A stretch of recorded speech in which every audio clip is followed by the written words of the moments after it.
dal leen ak jàmm yéen ñi ñuy bàyyi xel fii ci Mawahibou 221 ñu bàyyi leen ak déclaration bu am solo bi nga xamante ni kii di président Ousmane Sonko def na ko niki tey jii ci alxames bi yemoo ak le 19 si weeru janvier atum 2023 jëm ci lu aju ci ginnaaw ba nga xamante ni démb xam na ni kii di doyen des juges Oumar Maham Diallo yóbbu na dossier bi nga xamante ni mooy dossier Adji Sarr bi ci li nga xamante ni mooy projet mu nekk loo xamante ni kat dafa méngoo ak bëggu-bëggu ñi nekk ci état bi waaye ak ki nga xamante ni mooy ki tuumale ak i avocat am waaye soree lool itam ak ñi nga xamante ni ñooy ay boroom xam-xam yu bëri li nu wax ci lu aju ci mbir mu demee noone viol boo xamante ni amul certificat de médical bi dafa seetal ki nga xamante ni moom lañ giñ viol ñu bàyyi leen ngeen déglu discours bi ñu door a ñëw ci jàngat yenn point yi nga xamante ni gën naa fes ci discours bi. rot ci lu mat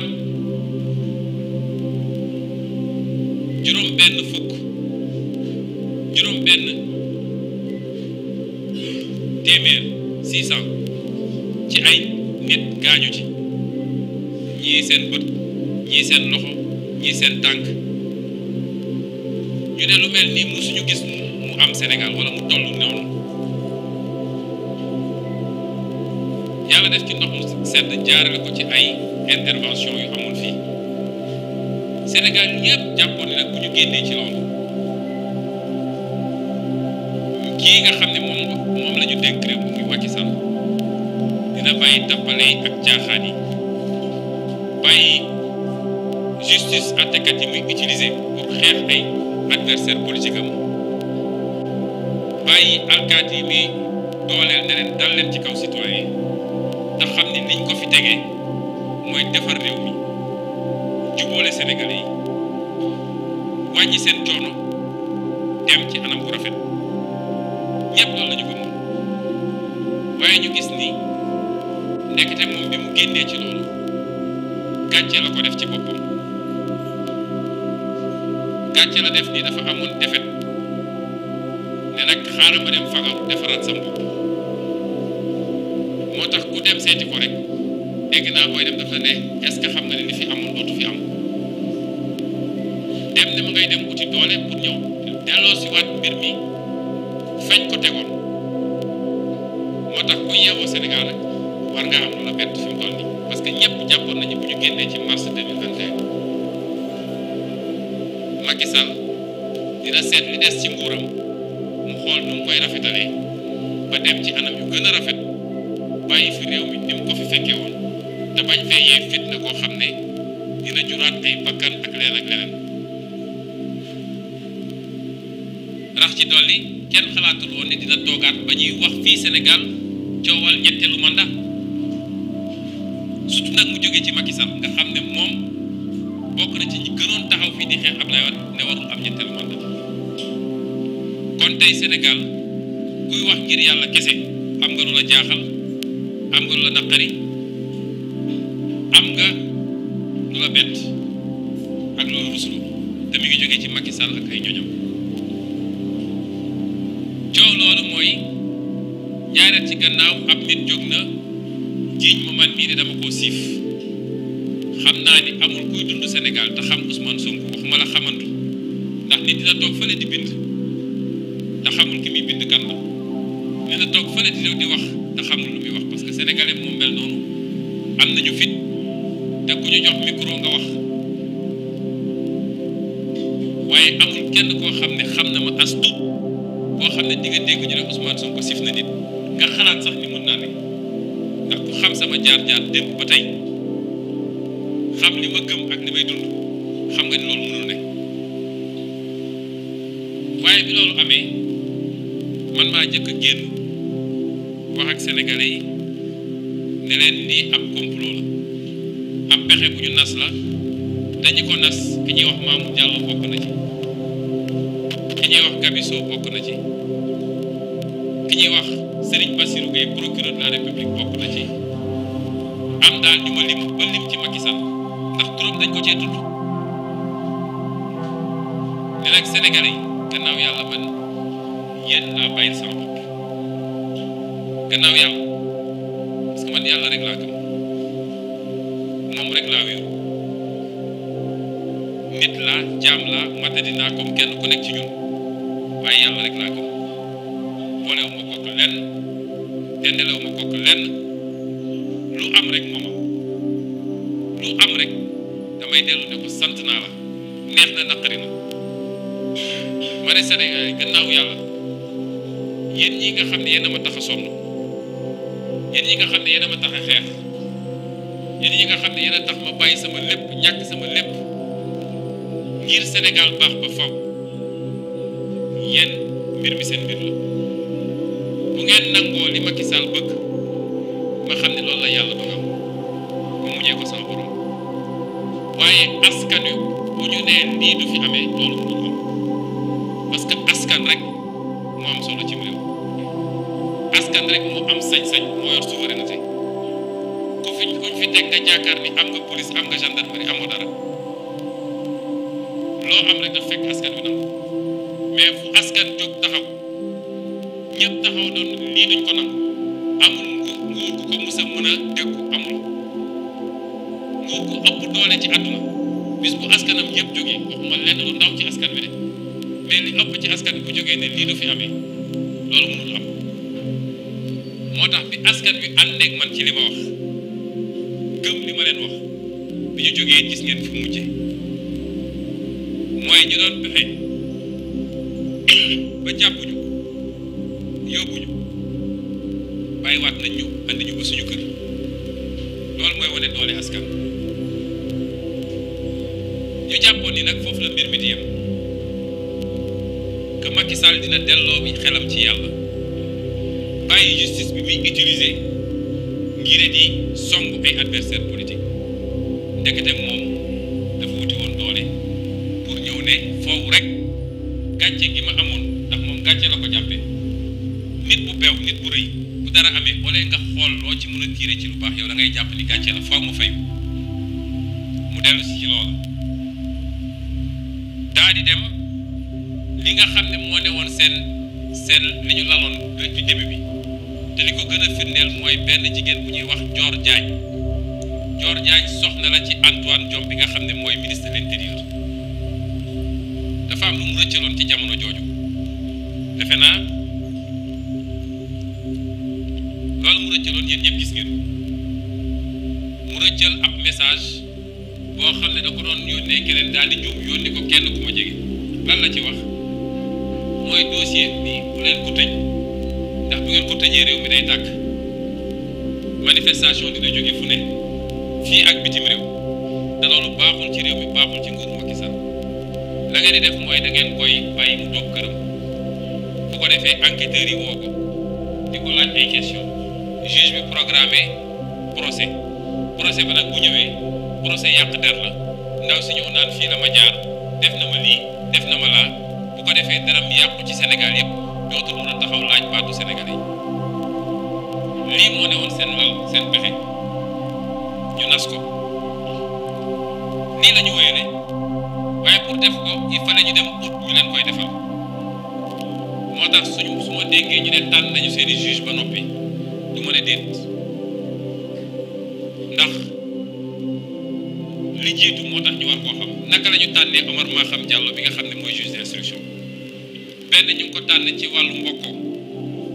parce que wax su jotee dañ koy wax nañu bàyyi raay wax ji dañ koo tànn ci wàllu mbokkoo ndax moom li mu seq ak ñu bëri ci gouvernement bi ñu mel ni ñoom Abdoulaye Daouda Diallo ak ñeneen ñun xam nañ ko ñu tànn ko ci wàllu mbokkoo ak wàllu waaso loolu méthode Macky la waaye li mu bëgg du am mooy du mos a dox ba féewale xeet yi am Sénégal ak ethnie yu am Sénégal ndax fii ñëpp bokk ndey ak baay waaye loolu mooy premier critère bi ñu wëlbati ko tànn ko ci kaw moom bi mbir mi ne kët ne jonn page Facebook am bi mu yor daf cee dugaloon benn texte bu mu publié bu mu partagé texte boobu ki ko bind dafa ne woon Ousmane Sonko dañ ko war a yóbbu kaso moo def lii moo def laa moo def lii teen xam ngeen ni kuy juge dañ laa aaye ngay génn yu mel noonu di ko publier ndax juge dafa am benn obligation bu mu am obligation de réserve dossier bu nekk en cours tribunal même su dee yow yaay yor dossier bu da nga cee war a maandu kon moom loolu rek disqualifié na ko loolu rek waroon tax mënuñu koo jox dossier bi waaye loolu moo tax ñu dem jëli ko Ziguinchor parce que il leur fallait ñu am koo xam ne la ñu bëgg dina ko def ñu tànn ko ci anam yooyu daan koy jël waajal ko nag ndax def nañu 8 mois balaa ñu koy jël bi ñu ko jëlee toogaat na lu mat 7 mois laalu dossier bi lu ne nag dégg nañ ko ci te weddiwuma ci dara ndax keroog bi ma duggee ci bureau fekk ñu sotti saafara ci suuf bureau bi yëpp mu dem wut ay bandage ñu bandal ko loxo bi juge bu ak bu nar jàmm du def loolu lan moo jar loolu yëpp ci juge dossier boo xam ne instruction kese la ba ñu génnee laa ne samay avocat kii def na ordonnance bu yàgg ba teg li muy def nii yëpp day mettre la forme rek mooy nirul rek waaye jël na ordonnance ba pare man loolu laa gëmoon te histoire war na ko kooku la ñu jël jox ko dossier bi ne ko fexeel yaa xam nooy def waaye li ñu bëgg ci yow mooy fexeel rek ba renvoyer en procès mu dellu ci li ma waxoon ci message u Dior Diagne bi lan moo la firndeel ni Omar Maham Diallo deful instruction ci dossier bi lan moo firndeel ni moom li ma tuddee léegi ni moom dama jàpp ni magistrat Macky Sall la politicien la boo xam ne mun nañ ko jox carte APR te dafa yokk ci liste ñi nga xam ne dañoo bokk ci complot pour écarter un candidat à une élection présidentielle te duñ ko mus a baal nag parce que responsabilité dafa am solo il faut que mu xam ne li muy def dafa am responsabilité naka la ñu mun a joxee juge d'instruction ab dossier bi ki nga xam ne moom moo accusé ki nga xam ne moo jiñaate ba léegi andiwul benn preuve andiwuñu ko ne am nañu ay vidéo am nañu lii am nañu laa dañu toogee ci kanam juge d'instruction ñu ne leen tey ngeen andi li ngeen waxoon teg amul benn preuve bu ñu génne dossier ba mu jeex tag benn preuve amu ci boo xam ne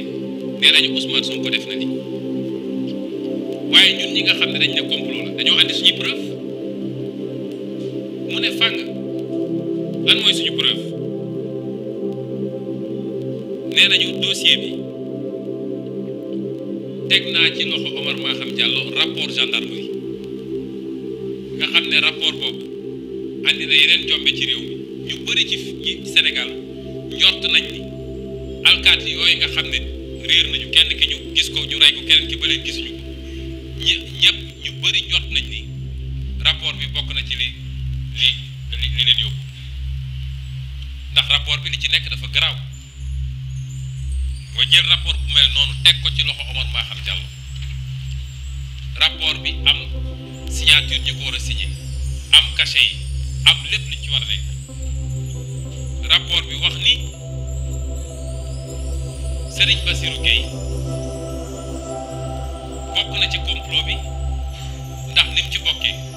tuddul Serigne Bassirou Gueye de mais rapport bu la ne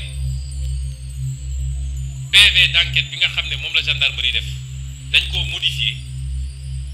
ñu déglu ñi nga xam ne ñoo nekk ci dossier bi muy commandant Mbengue ak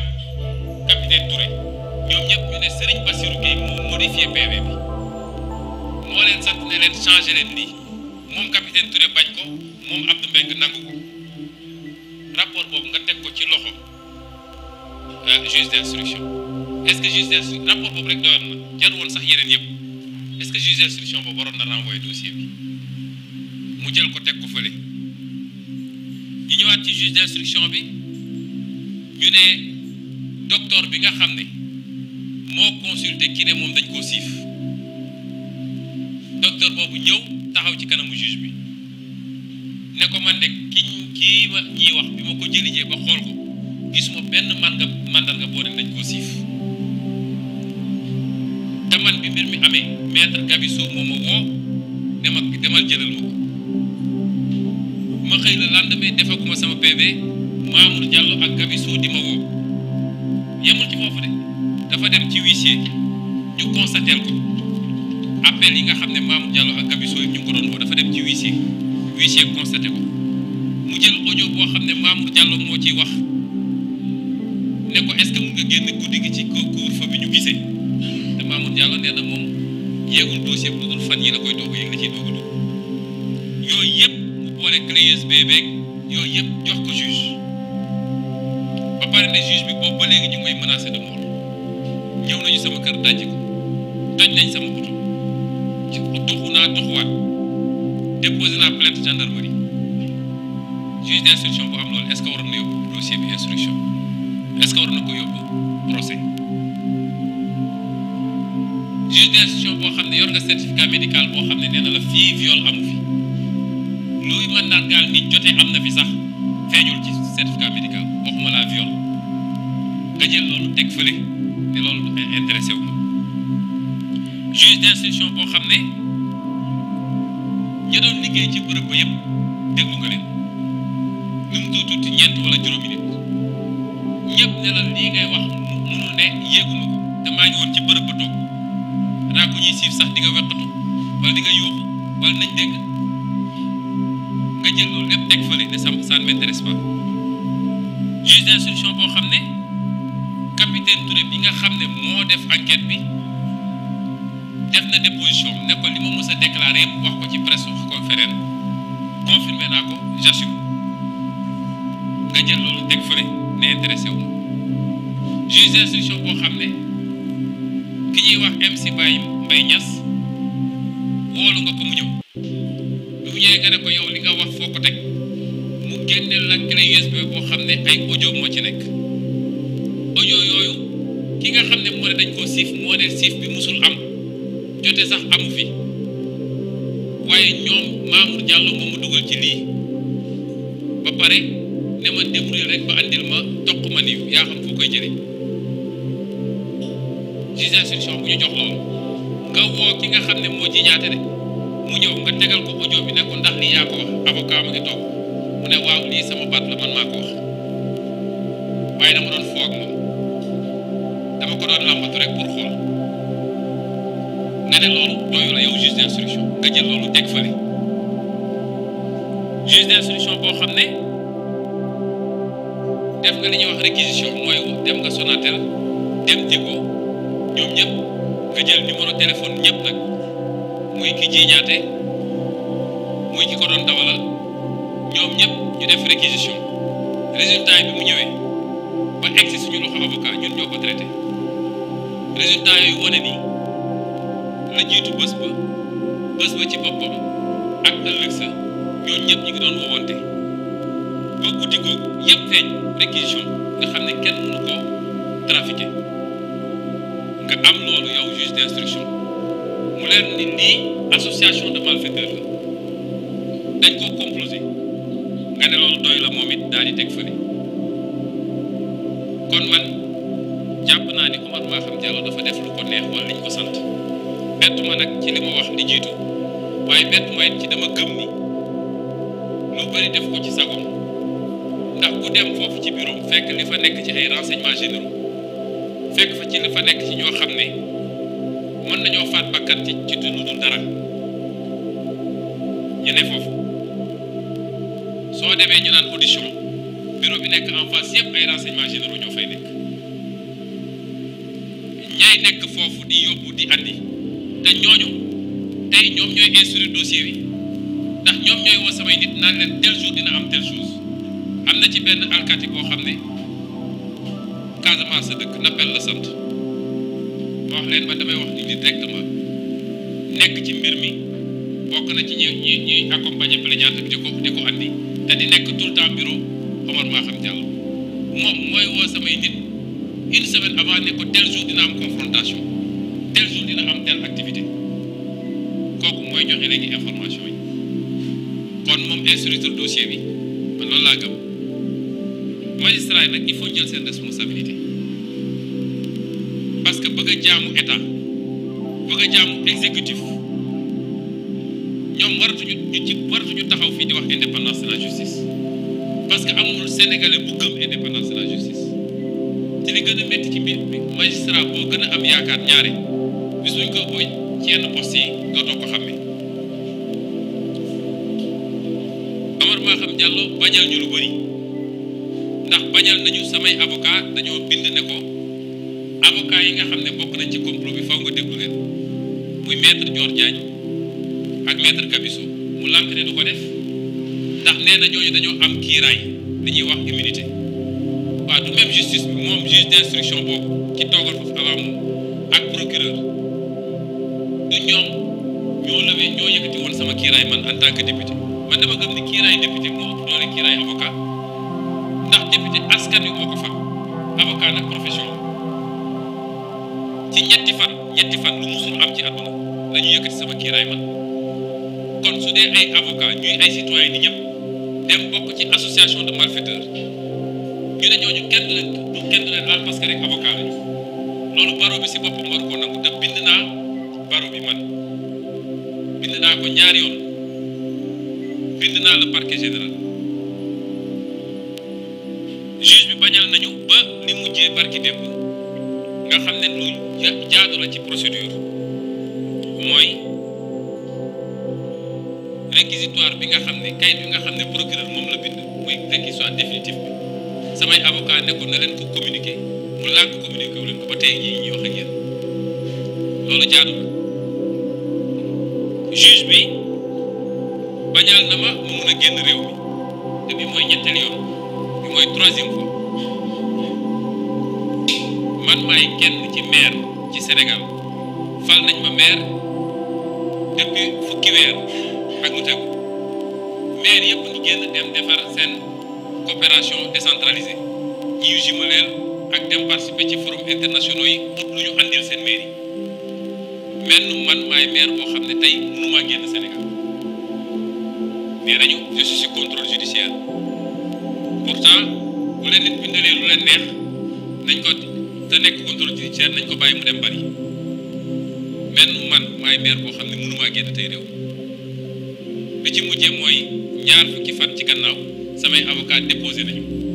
ne ko suñu client dafa war a dem Guinée Conakry dafa war a dem Mali dafa war a dem Burkina Faso dafa war a dem Côte d'Ivoire ci cadre activité politique am mais ak aussi cadre maire parce que fu mel ni Mali dañuy terminer suñu accord de coopération ak commune Kati et fu mel ni Côte d'Ivoire commune Bouaké nga xam ne moom la ñu jubalee ba tey jii ba sànq tontu xanaa kay administration judiciaire le minimum mooy nit su la bindee nga tontu ko ñaari at ñu tere ma génn réew pour ma jógee Ziguinchor jaar par la route ñëw Sénégal ñëw Dakar sax mënuma ko parce que faaw ma jaar Gambie ndax su ma bëggee jaar Vélingara jaar Tamba daanaka 1000 kilomètres la te mënuma ko ñaari at ci lu dul dëkk loolu ba kañ kon jàpp naa ni li may wax sénégalais yëpp di ko wax suñuy militants di ko wax suñuy sympathisants di ko wax opposition sénégalaise bi di ko wax société civile bi di ko wax mouvement citoyen ñun benn adversaire la ñu am du Macky Sall suñu adversaire dëgg mooy la justice sénégalaise une partie de la justice sénégalaise nga xam ne dañ koy instrumentaliser suba ak ngoon pour mu dal ci kaw képp ku ne d'accord ak Macky Sall jàpp loi bi di ko interpréter du leen neex pour tëju nit ñi barki démb ak démb yëpp maa ngi diggante Rebeuss ak camp pénal ak pavillon spécial di seeti suñu ndaw yi ñu fa jàpp ñoom ñëpp seeti naa leen jàpp ay nit 7 mois 8 mois woowoo ko dégluwoo ko muy borom njaboot am soxna am ay doom bàyyi kër gannaaw bàyyi boutique am bàyyi magasin am bàyyi liggéeyam nga jàpp si ñàkk fayda saa yu la neexee nga bàyyi ko barki dem bàyyi nañ ci ñeent yoo xam ne juróomi weer nga téye leen parce que dañoo bind ci Facebook ba mu neex na nga ne ko demal ñibbi loolu justice sénégalaise moo koy def te tegul fenn la ñu defoon ci Khalifa def ko ci Karim ñu ne tey nañ ko defaat parce que ñoom ñëpp nag gëm nañ ni suñu demee élection présidentielle te Ousmane Sonko fekkee ko duñu gañe ak ku mun nekk candidat si ñoom néew ma Ousmane Sonko mooy gañe de waaye ñoom xam nañ ni bu ñu demee élection te Ousmane Sonko nekk candidat duñu gañe ay juriste dañ ma woo barki démb ne ma ñetti ministre dañ leen woo waaw léegi dossier bi diffamation est-ce que waa ji suñ ko condamné article L30 L29 ñoom ci seen calcul yooyu lañ nekk ay ministre est-ce que waa ji dina mën a nekk candidat justice sénégalaise benn sas la ko Macky Sall sas fi mu toll nii mooy ñu fukki weer ak ñett yi ñu jëm ñoo xam fu ñuy jaar waaye dañu fexe ba lijjanti loo xam ne mën na teg tere Ousmane Sonko nekk candidat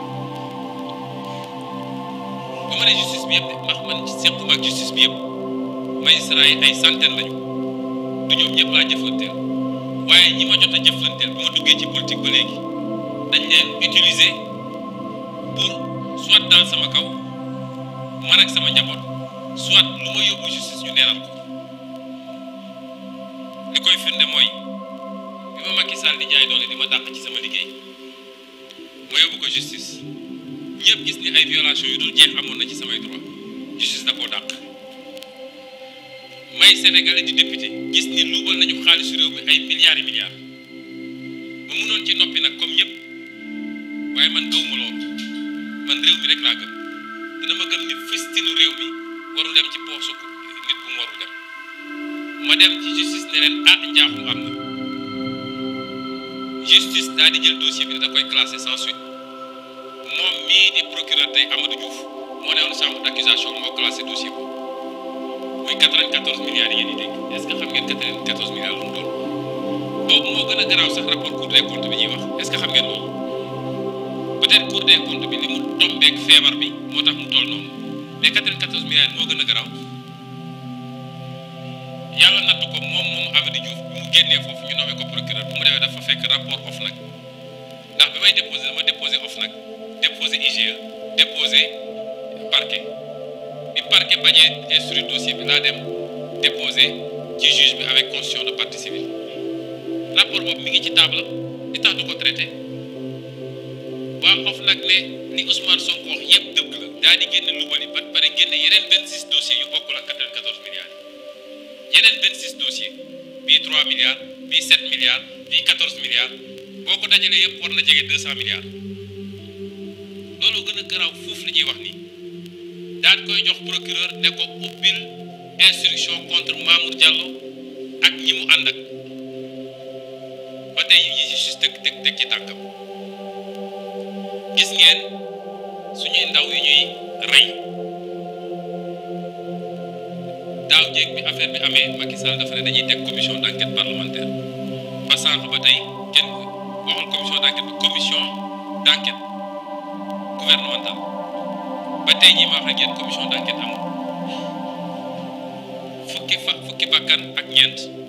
américain bind nañ ci ne ñoom mun nañu firndeel ni au moins fukk yi état du Sénégal moo leen rey ba léegi enquête amul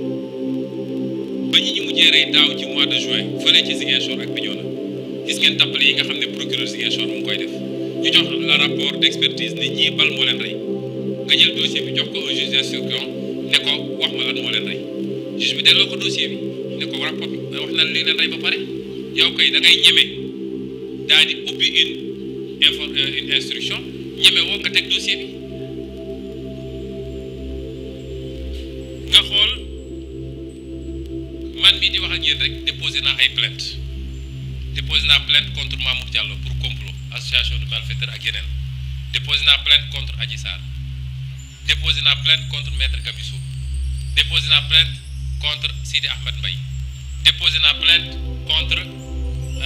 maître El Hadj Diouf bu mujjee boobu rek dama parquet général woolu ne ma ñëwal confirmer sa plainte ma dem confirmer sama plainte yeneen plainte yëpp dégg mu ci dara te pourtant il suffit nit sëqat rek ne maa ngi dem déposer une plainte contre Sonko gisee ñu mel ni ay nit ñu jëfur procureur di tëb di dal ku ne nekk ci parce que li ñu leen sant mooy góorgóorlu leen ba fukki weer ak ñett yi di ñëw lu ngeen ko mun a jaarale mais utal leen ñu loo xam ne Ousmane Sonko nekk candidat waaw lii lépp soo ko dajalee ci justice nga boole ko nit ñi ñuy jàpp chaque jour démb nit dafa ci mujj démb ñu jàpp ko te nit taxaw na fii ne rey leen Ousmane Sonko procureur waxul ñun dañoo dem ba léegi mbir mi daf ñoo soof moo tax dematuñu duñu déposer ay plainte soo seetloo bis bu ne nit saaga ñu attaqué ñu saaga xeet bu ñu bokk saaga région bi ñu bokk nga xam ne lu garaaw garaaw la ci équilibre réew mi doo dégg mukk justice yëngatu boo waxee ñu ne dafa attaqué institution judiciaire moo tax ma ne ñun benn adversaire la ñu am ci politique jamono jii ndax ñoom la Macky Sall di jëfandikoo Macky Sall xam na ni moom ak parti ak coalition xajuñu ci ñoom wallaahi xam na te Omar Ba xam Diallo mii jël ordonnance am démb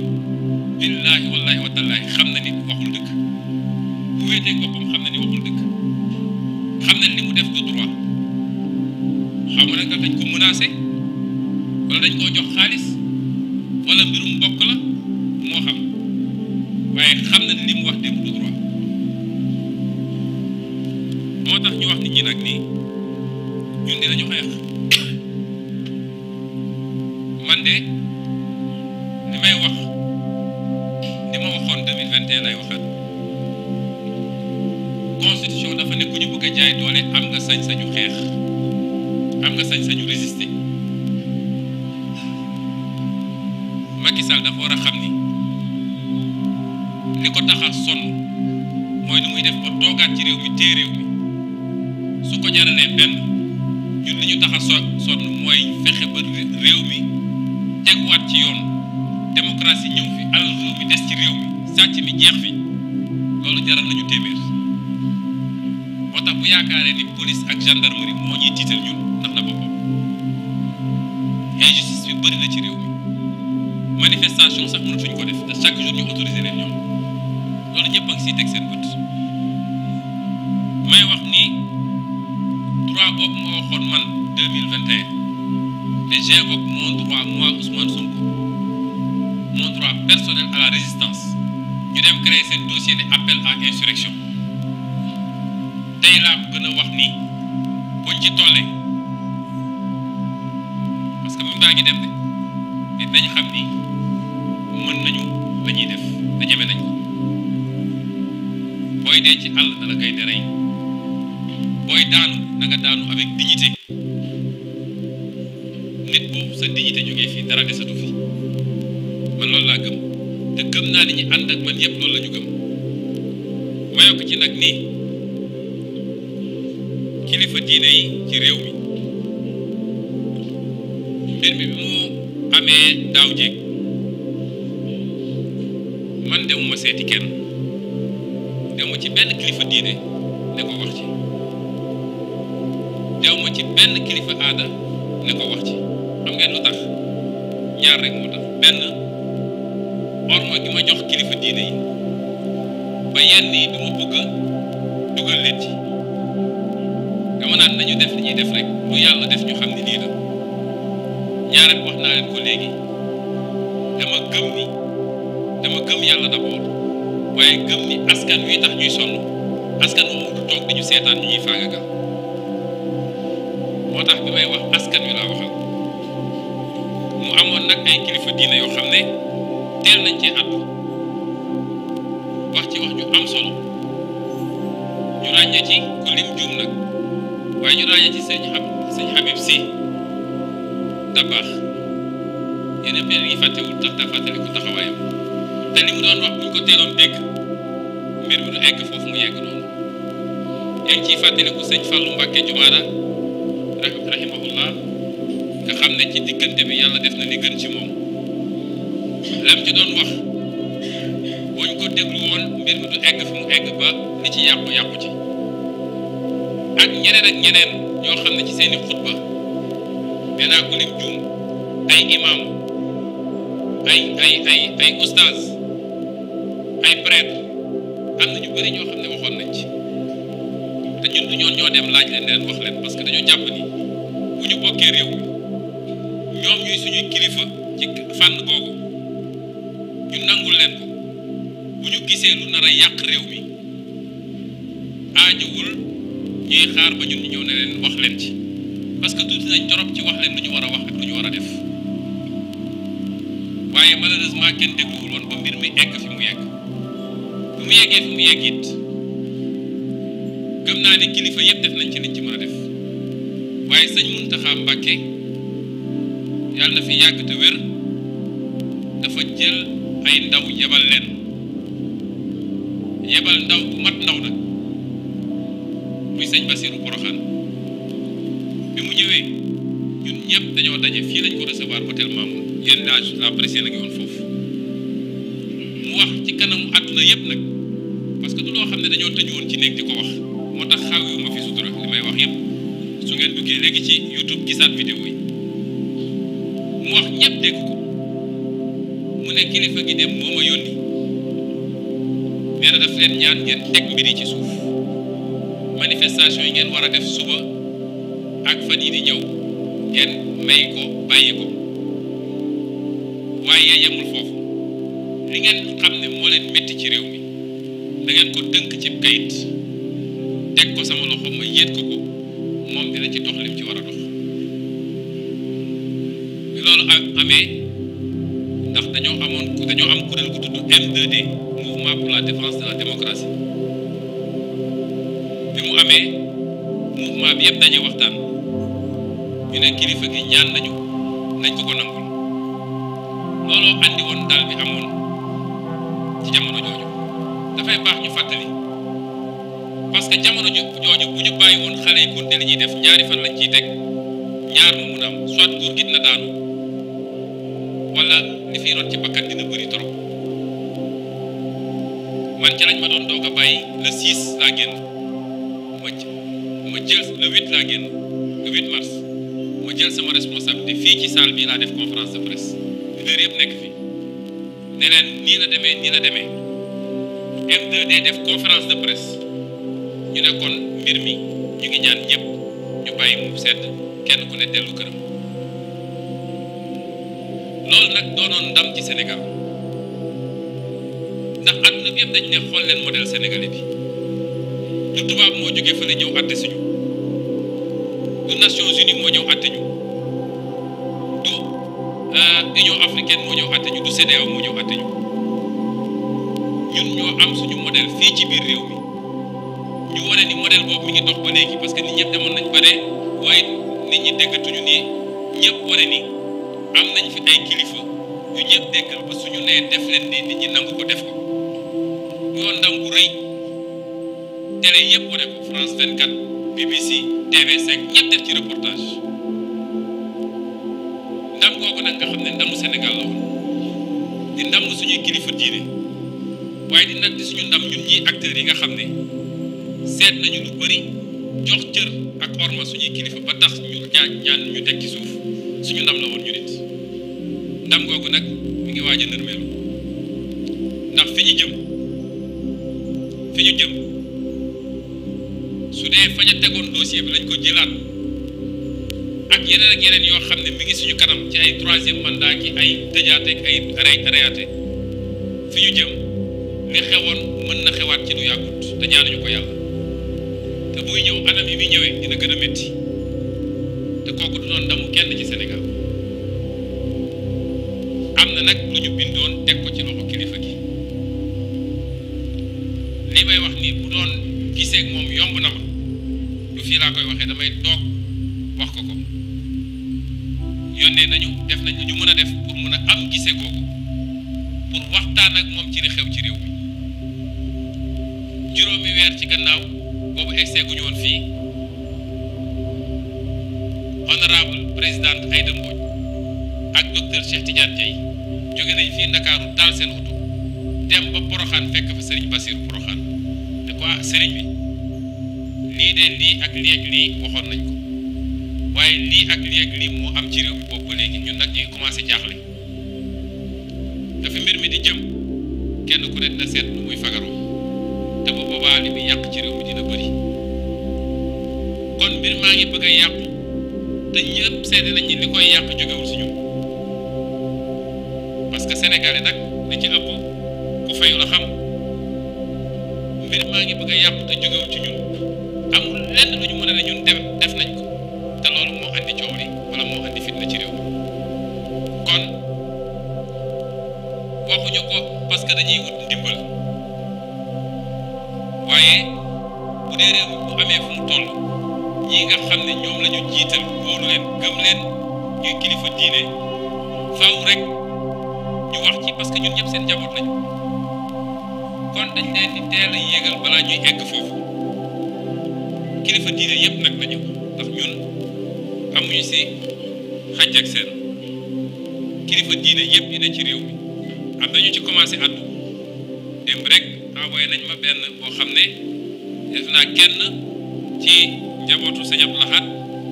sëñ Murtada moo ko ci wax ñu koy rafetlu bu baax rafetluñ ko parce que dafa wax loo xam ne daf ñoo arrangé mais dafa wax loo xam ne mooy njëriñu réew mi kon ñu wax ñu tëjee ko foofu wax nag li fi xewoon bu ñu bàyyi mu demaat noonu nañu def li ñu war a def balaa fitna di samp ci réew mi di daaneel nag di wax Sénégal yëpp ni lii lépp nag seeni technique la ak seeni stratégie mooy bu ñu demee ba xoju bu ñu demee ba mbir mi wër leen fu ne ñu xam ne mënatuñoo dem dañuy fexe ba yee ay dossier bu ko defee sénégalais yi fàtte li nga xam ne mooy farata nekk ci yooyu dama ne rapport Cour des comptes bi mi ngi fii ay milliards et milliards la ñu luubal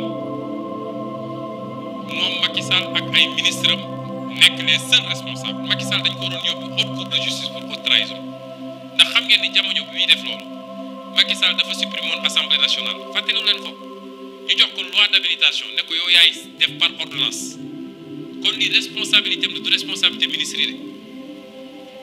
moom mooy responsable principal ministre yi doog a ñëw rapport Cour des comptes boobu bu ñu ko fàtteloo parce que looluy tax yeneen ak yeneen di am li nga xam ne ñëpp a ngi koy métti mooy njëg yi nga xam ne mi ngi yokk barki dem la ñu yokk essence bi yokk gasoil bi yokk courant bi yokk lépp a ngi yokk ci réew mi ñu bëgg yéen sénégalais yi ngeen fàtte ko ba kenn dootul wax yokk bi ne ci dëkk bi ñetteel bi yéen a ngi gis accident yi fi am waaye accident yooyu du responsable des transporteurs yi bu ci amee ay négligence la mooy kii dawal na te dafa sonnoon bay ba nelaw wala yu mel noonu waaye kan moo waroon jàppale secteur transport encadré ko pour ñu renouveler oto yi état bi la def ko. suur ko diggante Dakar ak Diamniadio kan moo waroon fexe ba tali yëpp baax état bi la defu ko kan mooy def contrôle technique bi visite technique yi état bi la oto buy daw fii nga gis oto bu weng ba nga naan oto bi fu mu jógee te soo ñëwee mu jox la visite technique état bi moo joxe visite technique bi kon premier responsable bi état bi la yooyu yëpp ñu bëgg ko suul daal di génne ay coow yoo xam ne mu ngi noonu lu am solo nag lii ñuy wax nii waaye bu mu ñu tax a fàtte li nga xam ne mooy lii jàmbatu réew mi mooy lii loraange sénégalais yi mooy li tax sénégalais yi nekk ci coono ñun nag dinañu xeex wallaahi dinañu xeex Macky Sall na xam ne du yombee noonu na jiital Moussa Fallo na jiital keneen ak na génn ay chars de combat dinañu xeex ak moom parce que duñu nangu mu teg ñu lu dul dëgg waaye nag dinañ continuer suñu activité ndax ñun dañoo gëm ni dans 13 mois dinañu bokk ci élection te ñaan nañu yàlla gagner élection boobu moo tax semaine prochaine ñu reprendre suñu nemmeeku tour parce que yëpp pour gàllankoor suñu nemmeeku tour bi la commencé nañ ko ñu gis fu ñu dem sénégalais yi génn village yëpp nit ñi yooxu sonko génn dalal ñu chef de village yi imam yi ñu ne kii il faut ñu dakkal ko dinañ ko reprendre semaine prochaine commencé nañ ko ñu yónni ñu alkaati yi ñu ñuy sànni ay lacrymogène ak leneen doyu leen ñu ne léegi nañu activer la justice waaye bu soobee yàlla dinañ ko reprendre semaine prochaine ñaareel bi mooy ñi ngi woo sénégalais yëpp rawatina militants yi ak sympathisants yi ci meeting bu mag boobu nga xam ne ñu ngi koy organiser dimanche bi bu soobee yàlla ci Kër Massar ci terrain boobu nga xam ne fa la ñu faagagaloon fa la ñu faatoon suñu premier martyr ci politique muy soxna Mariama Sagna ba léegi dossier boobu traité wuñu ko 2017 ba léegi ñu assassiné ko ci conditions yi ñu xam ba tey jii justice yëngatuwul ci mbir mi kon ñu ngi leen di gërëm di leen sant fi may daanelee nag sax mooy ñi nga xam ne moom la ñu seqal géewu politique bi muy waa APR la ñu nekkee mën nañ ko ñun de te bu ñu bëggee réew mi rek egg fenn fi nañu continuer ci li ñu nekk wër di saaga di xaste di fay ay nit naan leen wax leen lu bon ci nit daal di monter ay milices yoo xam ne Macky Sall ci boppam moo leen encadré milices yooyu tey dañ leen di jox ay gànnaay ak ay grenade lacrymogène ay sambabo yoo xam ne duñu takk der duñu policier duñu gendarmerie nga jox leen gànnaay ak li grenade lacrymogène ñu ñëw ci manifestation yi di sànni nit ñi ak di tirer nit ñi Ziguinchor géem a dëkk am na ñu ñu fa yóbbu teg leen fa ñun xam nañ ñooñu ñëpp identifié nañ leen xam nañ fi ñu dëkk waaye nañu xam ni la ñu bëgg a taal ci réew mi ci ñoom lay gën a métti bu soobee yàlla ndax ëpp ñu nit ëpp ñu ay ndaw te dàkk ñu xeex ñu ngi leen di gërëm leen sant ma ne woon nag ban heure moo jot jërë ngeen jëf kon ginnaaw ba nga xamante ni dégg nañ li nga xamante ni mooy déclaration bi nga xamante ni kii di président Ousmane Sonko amaloon na ko ni ki tey jii ci alxames bi yemoo ak juróom-ñeenti fan ci weeru janvier atum 2023 ci bi nga xamante ni 11h jot na ba tegal fanweeri minute li nga xamante ni mën nañ koo jàpp ci lu ëpp solo ci déclaration bi nga xamante ni kii di président Ousmane Sonko def na ko ginnaaw ba nga xamante ni ki démb kat kii di juge Maham Diallo daal dinay def li nga xamante ni moo nekkoon bëgg-bëgg ñu bari ci ñi nga xamante ni ñooy membre état bi waaye ñi nga xamante ni ñoo ànd ak kii di Adji Sarr mooy yóbbu dossier Ousmane Sonko Adji Sarr bii fële ca tribunal maanaam ñu dem projet ginnaaw loolu nag ba mu waral coow lu bëree bëri ñii bëri di tiit ndax réew mi dina tàkkaat comme li amoon 2021 ginnaaw bi nga xamante ni coow li mu ngi door a jóg wala déet ñu bëri di ñaan jàmm mujj ci ngir rek ñi ci war a wax ci ba lépp mujjee ci jàmm kii di président Macky Sall teg yoon wi mu jël ci suuf Ousmane Sonko président Ousmane Sonko discours bi nga xamante ni def na ko bokk na ci point yi nga xamante ni moom moo ci gën a fës moom attaqué na lool ki nga xamante ni mooy juge bi di Omar Maham Diallo bi nga xamante ni moom moo yoroon lii di dossier bi moom Omar Maham Diallo moomu nag muy juge bi nga xamante ni buñ fàttalikoo 2021 bi nga xamante ni mbir mi moo ngi door a xew am na kenn ku publier woon ni Ousmane Sonko dañ ko war a tëj ndax liñ ko tuumaal moo ko def moom Omar Maham Diallo moom nag yàlla def dossier bi ñëw ba mujjee ci ay loxo mu nekk juge bi ko war a àtte xam ne loolu waraloon nañu bëri ci sénégalais yi yaakaar ni kat bii juge mën naa am dossier bi du ci def li nga xamante ni mooy ak maandu waaye dafa mel ni kat la ko ñi sénégalais yi yaakaar woon dafa mel ni loolu mooy bëgg am ci mbir mi ndax mbir moo xamante ni kat dafa am en tant que juge nga joxe ci sa position yàlla dogal juge bi dossier bi mujjee ci say loxo loolu moo waral kat ñu bari yaakaar ni kat kon Omar Maham Diallo la nga xamante ni moom lañ ko santoon rek wala li nga xamante ni moom la gëmoon yemoo ak li ko Macky Sall sant mooy mu fexe ba Ousmane Sonko bañ a bokk ci élection présidentielle 2024 yi nga xamante ni moom mooy ñëw Ousmane Sonko leeral na ko bu baax a baax moom Omar Maham Diallo moomu dal dina koy accusé jàpp na ni sax moom Omar Maham Diallo nekkul ab juge waaye politicien la boo xamante ni dañ koy jox dossier moom Ousmane Sonko maanaam génn na daal kii di Maham Diallo ci juge yi bokk na ci point yi nga xamante ne manees na ko ci jànge moom kii di Ousmane Sonko xam le ne ni kat élection yi di ñëw kenn mënu ko cee tere bokk 2024 incha allah.